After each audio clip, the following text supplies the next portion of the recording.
Michelle Perda here, life and marriage coach for moms. Today we're going to be talking about how to get your spark back in your marriage. This is a very, very common challenge that most moms encounter after having kids, rightfully so, right? Our bodies change so much. We also have a lot more responsibility. We're drained by the end of the night. And so what do we have left over? Negative energy, right? Not even none, but like negative. So I'm going to talk to you guys about what you can do to help bring it back and get back to the place where you have that fun, loving dynamic with your husband. And it's not so much like, oh, we're just mom and dad now until the kids move out or until they're old enough to have more time to themselves and be independent. Like, no.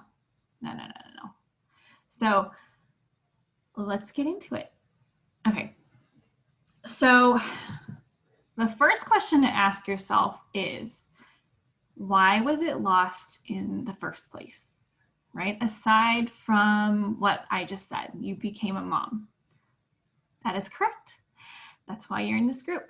So other than you becoming a mom, why else did you lose that spark in your marriage? So here's what I came up with. Here are some potential reasons why you have lost the spark in your marriage. It could be you chose to take any extra time that you had to tend to the kids. Now, I understand that kids need to be taken care of, but there are downtimes. There's nap times. There's times where they're in bed.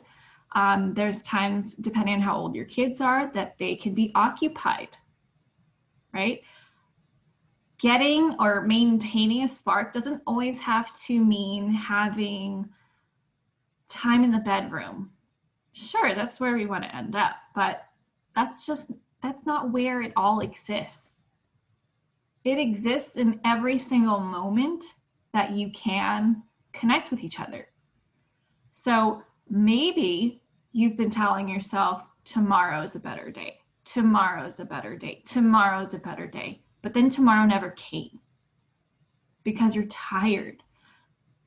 You're physically, emotionally, and mentally just drained. And so you don't have the capacity, or so you think, to come up with how to connect. And then so much time passes, it starts to feel weird, right? As if you're dating again, but you've forgotten how to date because you've taken on this motherhood identity so strongly that you've forgotten that you are also a woman. You are still a woman, right? So before you became a mom, I'm gonna have to share this image that I found today. It's hilarious, actually. It said something along the lines of, all moms are sexy because you would not be a mom if you did not have sex. Oh my gosh, when I saw that, I was like, mic drop, there you go. I mean, how, that's basically how it happened. You had sex, you got pregnant, maybe you needed some help, but I'm sure you had sex to try and get pregnant, right? So you are, by definition, sexy. And just because you may be nursing a child, right, like I am, or just because you have kids climbing on all over you all times of the day, or maybe when they're home, I don't know if you have them at home or not, doesn't make you any less attractive. You know what makes you feel less attractive is you stopping to care about yourself and to date yourself and loving yourself and seeing yourself that way. That's that mean girl inside of your head telling you you're not sexy. And you stopping the whole self-care thing is what's making you feel not as attractive. You not taking the time to make you what to make you happy, that's what's making you feel unattractive. Okay, so a lot of this is actually you projecting rather than based on truth. Okay, another reason why your spark could have been lost is that you allowed the inconvenience of having to schedule, having to plan, having to find childcare, and letting that get in the way as your excuses, as your self-sabotage to not connect with your husband, whether it's to go on dates. And even dates could be like whatever you make it, right? It could be going to Costco, could be a date. If you don't have a Costco, it's basically like a wholesale store. I think Sam's Club is a version of that, depending on where you live.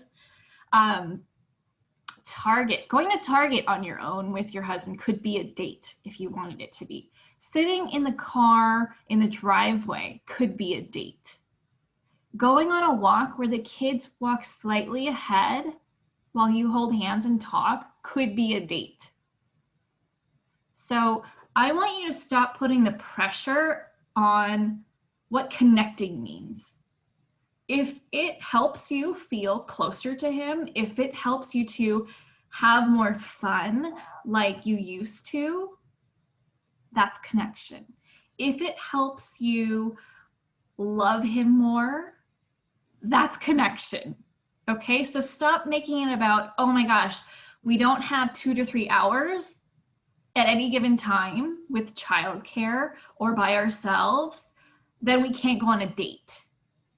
Girl, no, you cannot do that to yourself, because what's going to happen is if you don't prioritize connecting with each other on a regular basis, your foundation is starting to crack.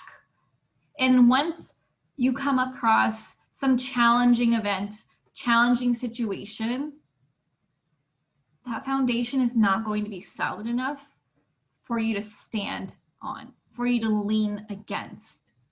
Okay? Connection is what creates a foundation for you to withstand marital challenges.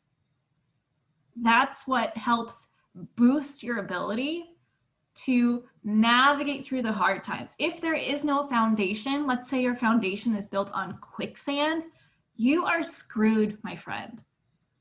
So connection is just as important as communication. And so is commitment. Okay, those are the 3 C's for marriage: connection, communication, and commitment. So stop using childcare as an excuse. Stop using, I'm too tired to plan, or how come he doesn't plan, as an excuse. Someone has to do it. And if it's really that important to you, then do it yourself, or task him to do it. And if he's afraid of not being able to do a good enough job where you would enjoy the date, give him some hints on what criteria you would want it to meet so that he can feel like he would succeed. He has a chance at succeeding. There are some men who don't bother trying because they're afraid of disappointing you, and then they will have viewed it as a waste of their time. And then guess what? They don't want to do it again because they don't want to feel like they're a failure. Okay? So don't let not having a large chunk of time be your reason for not connecting. Okay? I already alluded to ways that you can create connection without feeling like, oh, I've got this whole day, just us, which is amazing, but not everyone has that. Don't let not having that be the reason why you're going to wait forever and a day to connect regularly. Okay? What I don't wish for you is for you to look back 10 years from now, 5 years from now, and think, who are you? I feel like you're a stranger to me. It's like we're just co-parenting roommates. That is the worst feeling. You guys got together because you found each other attractive. You guys got together because you had fun together. You were a solid team. And so you chose to get married. And then you chose to have kids, right? That is the next level. That is like promotion time. And now you're going back. No. Your love created the kids. So don't let the kids be an excuse to not continue building on your marriage. If your connection and your foundation crumbles, there goes the family for your kid, right? You guys are the foundation, not the kids. They'll be fine either way. Whatever you guys show them will be normal. So what is it that you want to show them? That you two work really hard to stay strong for them and each other? Or, oh, now I got kids. You're the priority. Your dad, who's that? He's just a sperm donor. How do you want to approach it? And then what message does that send to your child about their future relationship as soon as they become parents? That their relationship just falls by the wayside until the kids are older? What if your daughter or son came up to you and was like, now that we're parents, like I really miss my spouse and they don't pay any attention to me. All they do is focus on the kids and I feel really lonely and I don't know what to do about it. What would you say to them? Right? So do the work for yourself. It will lead you to more happiness. It will also teach your kids what to expect in their future relationship. All right. So let's take away all the awkwardness and continue the connections. Now, if you're already in that space where it feels awkward, all is not lost, I promise. Okay. It's about taking baby steps. If the spark is already gone, it feels awkward, you may need to go all the way back and rebuild your emotional intimacy first, which means talking more often, which means creating a safe place for both of you to share each other's vulnerability, to talk about your dreams, your future together, your needs and your wants, what you're striving for. Talk about your hobbies, talk about your childhood, whatever. I have a PDF of 30 questions you can ask your partner to build emotional intimacy. So if you want that, let me know in the comments. I will email that to you, okay? If you're not in that place where you need to rebuild emotional intimacy, then start out small. Start out doing things what I call micro connections. So my husband and I, we don't have a lot of time where we have childcare. When we were living in our house still, I had, I think, one weekend a month where my mom would watch the kids and Stephen and I got to do whatever we wanted. And that was our time. But that doesn't mean that we weren't connecting outside of that weekend. We connect multiple times a week, okay? And sometimes it's just 10 minutes. Sometimes it's less. Sometimes it's like an hour, and that's amazing. And so these are the things that you can do to create micro connections to keep maintaining your connection, okay? So if you're in a place where all you have to do is maintain, then micro connections are perfect, okay? Things like holding hands while walking, or just choosing to hold hands while standing next to each other for a second. Giving an extended hug, these are my favorite. I don't mean like the drive-by hugs, but like a solid 20-second or longer hug. May feel awkward at first, but what you'll find is that after the first 5 seconds, you'll start melting into each other.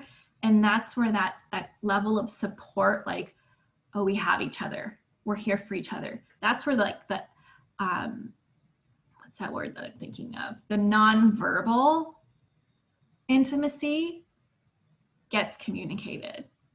or intentionally making eye contact with each other across a room. That counts as connection.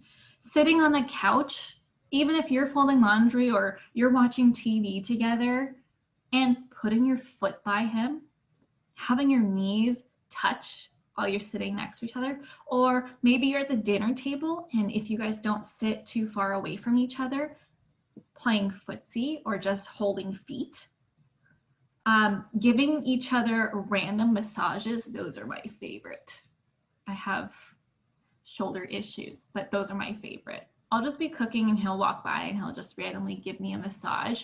And what he thinks it's only for a second, I'm like, ooh, no, more please. That's a way to connect, right? Cuddling in bed, before bed. You could even decide that, you know, that, okay, we're going to start going to bed at the same time. Or if not, if one of you has to stay up longer or chooses to stay up longer, you guys can agree to go to bed at the same time, to cuddle for X amount of time, and then the person that needs to continue doing things can leave and move on with whatever they're doing. But at least you have that time together. Go on walks with the family. And then if you've got young ones, throw them in the stroller, but have the intention of having it be a date, right? Hold hands, talk about stuff that aren't related to the kids, talk about your dreams, talk about lighthearted stuff like, oh, how's this friend of yours? And see what sparks more conversation. And then have that build up to something more spicy, right? Something more flirtatious, whatever that looks like for you. Winking at each other, spanking each other in the butt, whatever, right? Giving them a hot, steamy kiss, or finding a break in during the day, and then, you know, doing that sexy time, whatever. Okay, so do the build up. Don't feel like you need to just jump right in, because that might not be comfortable for you. You may actually just be all up in your head and not able to be present in the moment where you guys can connect physically. So if you're not in that space, do these micro connections and build up to stuff that's more comfortable to you. And then that playfulness, that passion will rebuild, and then you'll be receptive to doing more, right? To being physical with him, to getting that passionate spark that you're craving back. And that's it. Bye.